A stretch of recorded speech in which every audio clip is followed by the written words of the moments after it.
we even in here? We did nothing wrong. Oh, don't lie to me. As your attorney, you can lie to your friends and your family, but you won't sit in this interrogation room and lie to me. Capiche? But Stu, he's right. You did nothing wrong. Tell that to the $8,000 lawsuit she's threatening to charge you with. Tell that to the 8 other shit starters in your little cult I had released an hour ago. Did we go on public radio and elicit transphobic hate speech? Did we write into law an article that states that children can't be adopted by same-sex couples? Did we do all that? No, Michael's right. She was glitter bombed. There's nothing in the law. It was assault. Clear and simple. What is so hard to understand about that?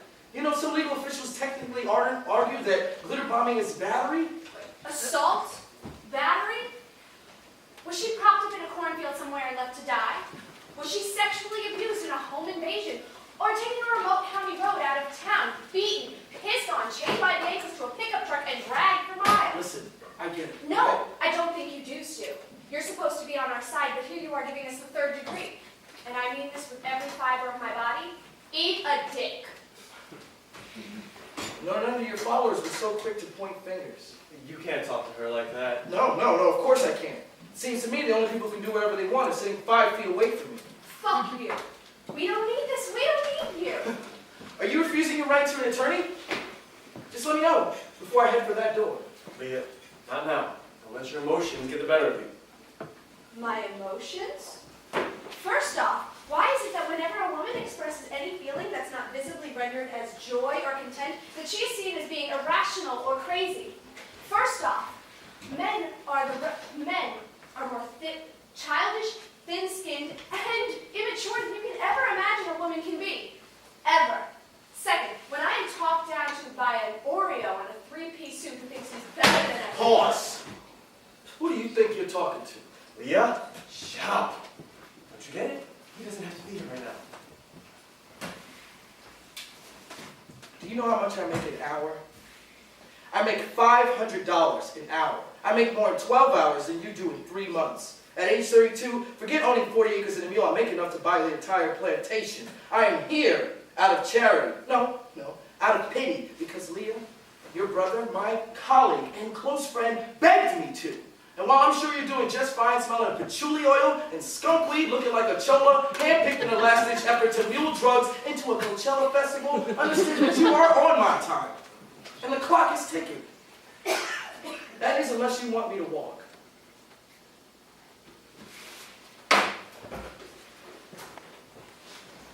We're sorry, all right? We've been here for 6 hours, and you're the only person we've seen outside of New York's finest doing their best good cop, bad cop routine. Okay? I don't know. Miss Kowalski? We can't afford you. Michael's coffee shop hasn't been doing that well since the hipster cafe opened up across the street 2 months ago, and I'm not exactly making a lot of money in my internship right now. It's fine. Your father, the general surgeon, and your mother, the child psychiatrist, already wrote the check. I'll be representing the 2 of you as well as the Coalition for LGBT Equal Rights and Visibility. Is that the name of your little gay rights protest group? Yes, or Double Rainbow. Media companies dubbed us that because of our logo. Stu, you do have experience with these types of cases, right? Like, you've represented LGBT groups before. Listen, I'm not trying to be rude or anything, especially with what you make an hour. If you are asking whom I've represented, I'm afraid that information is confidential. But what I can tell you is that I've graduated summa cum laude from Brown University at 21 and graduated with honors out of Harvard Law at 24. And since then, I've represented real gay rights collectives, helped more same-sex couples in matters of in vitro fertilization and adoption than you could possibly fathom. And while you can probably find us with a quick search, I was a McCleary Law Fellow with the Human Rights Campaign, worked with GLAAD as a media field strategist for communities of African descent. Point blank, I'm a shit. And the best chance you have at winning this case. I bet. It says here in the police report that you showered the victim with glitter, confetti, and pink feathers, and accused her of being a transphobe, as well as a racist, misogynist, and rape apologist. It says also that the attack was in response to ableism, ageism, classism, xenophobia, sizeism, and transphobia. Does that sound right to you? What is all this rhetoric about her being a victim and this being an attack?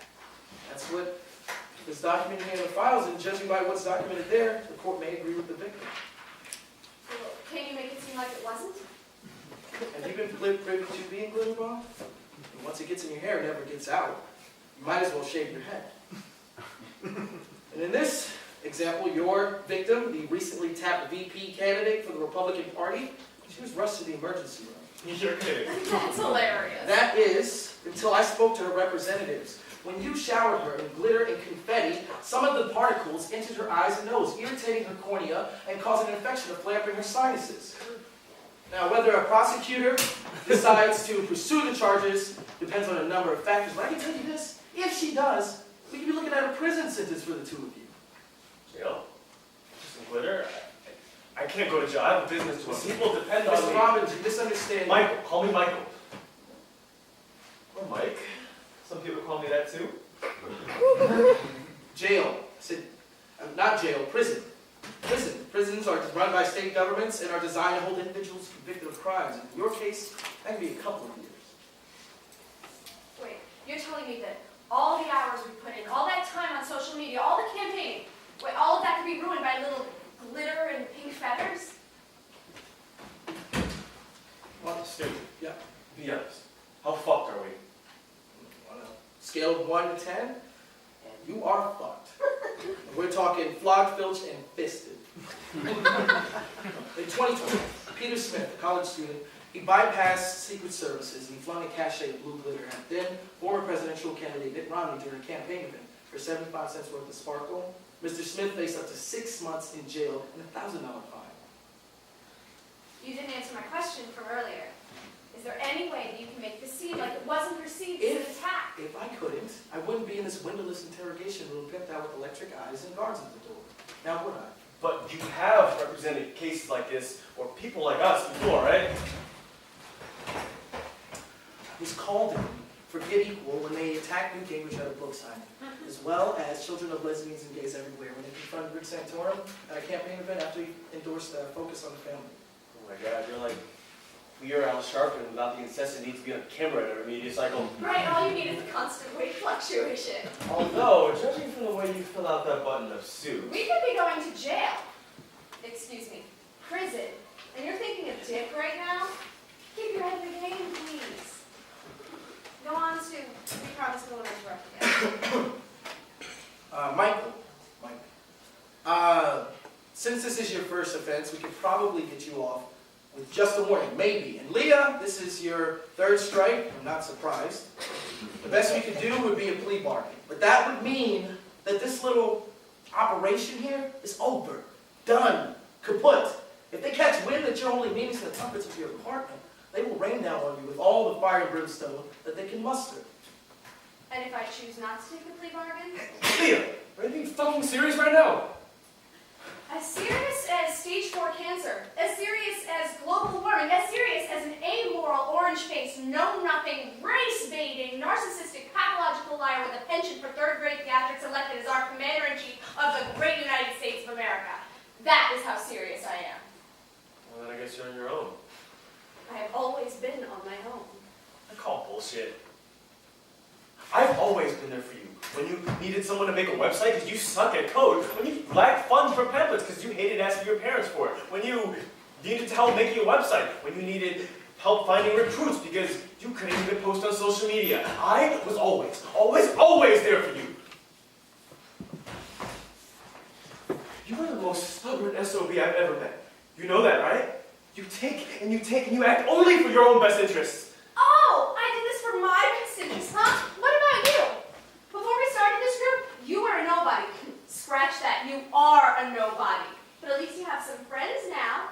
You were alone in this city with no social life and zero interactions outside of that cafe. So who the fuck do you think you are? You're absolutely right. I knew no one. Just follow the same in and out routine. Home, then work. Home, then work. Sure, I initially joined the coalition to meet guys and occasionally fight against the white supremacist capitalist patriarchy and whatnot. But I was there. I was always there. I allowed you to use my cafe afterwards. I allowed you to use my phone line and my office because you couldn't afford even a storage unit on your salary. I spent countless hours researching and writing grants to your liking. We've gotten nowhere fast. Why can't we just stop now while there's a way out?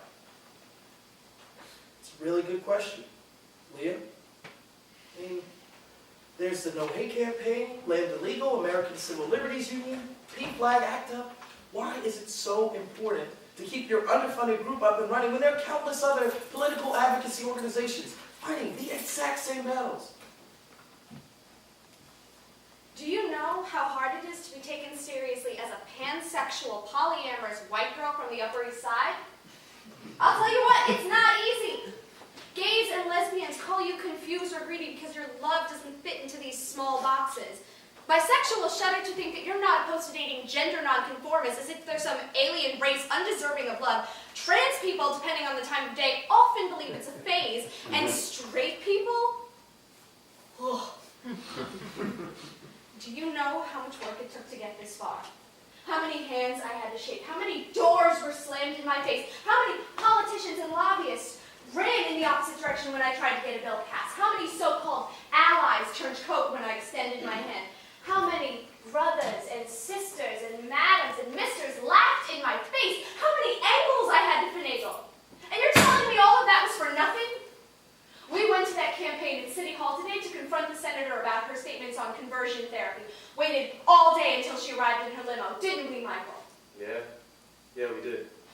When I finally got the chance to shake her hand, I asked her why she felt so strongly. She said that as a Christian woman of the Latter-day Saint movement, she couldn't possibly support these devil-worshipping spawns of Satan, and that if I were wise enough, I should repent before the resurrection day.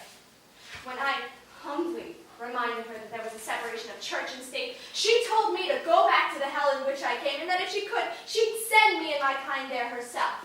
She said all of this before she told me that it was too bad that concentration camps got a bad rap. So I snatched that pound of glitter, confetti, and pink feathers that Michael brought and soaked her head to toe. Before I knew it, I was being yanked away by 3 men and thrown into a cop car. Were there any witnesses? I have footage of this. I just hope you can get my camera out of police custody. Was the camera on when she said it? I have footage of the event. I have everything. I got maybe 3 hours from the campaign. I got the mayor's speech. I got the district attorney speaking. I think I need to go home and change because I just pre-came in my pants. That was really unprofessional. Go on. Don't you see? If we can get our hands on that tape, whether by the volition of the NYPD or court-based subpoena, And we can get off scot-free. something like that. Oh, what are you waiting for? I'll have you released in 90 minutes. Lea, I'll talk to your folks about getting you two some presentable clothes for the press. Oh, did I mention? There's a swarm of journalists and reporters outside. We have to get you two in front of those cameras. I'll talk to the senator's people, see if we can't strike up a deal. Huh? Bet she doesn't want a debacle like this with a televised debate just a few days away. Dude, thank you. Don't thank me yet. We're all going to be laughing like this in the future. Did you see her face? It looked like she shot a scat team with a unicorn for an amateur sketchy sex site. Michael, are you some kind of moral monster? What? No, of course not. Because I'm sure if you made that joke in front of a jury, they'd believe it. Look, she's not my favorite politician either. But that didn't give either one of you license to violate her person. And don't think for a second that you were just following orders, Michael. Lea may have dumped the glitter on her, but you made it possible for her to do so. You made and poured the contents into that bucket. You're just as much to blame as her. Boom. Lea, if I may. In my heart of hearts, I believe she got what she deserved. As a public servant, she's no better than the men's rights activists who protest women's rights or the so-called lovers of liberty who serve the Willie Lynch letters. That means a lot. Hold your horses. In my opinion, you're no better than those smooth-talking tobacco lobbyists who talk at the side of their mouth with a shit-faced grin. You know the ones whose research is funded primarily by tobacco companies that found there was zero definitive evidence between tobacco smoke and lung cancer. You want it both ways. You rebel against the man and status quo. You convert the malleable. You stand on soapboxes and scream your head off about representation, equal rights, revolutionary change, and when it is not met with the same exact nigh-religious fervor, you take the piss. Glimmering, glitter and you spray whoever's in your way because no one else's agenda matters. It's stand down or anarchy. It's all or nothing. In your world, there's no republic. There's zero democracy. That's dangerous. Come to compromise, or there won't be a portable electric guy to save you next time.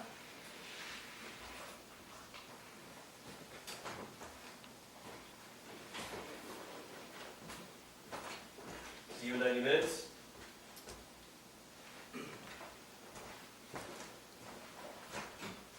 I hope that your coffee is better than your comments. So let's connect when this blows over, yes?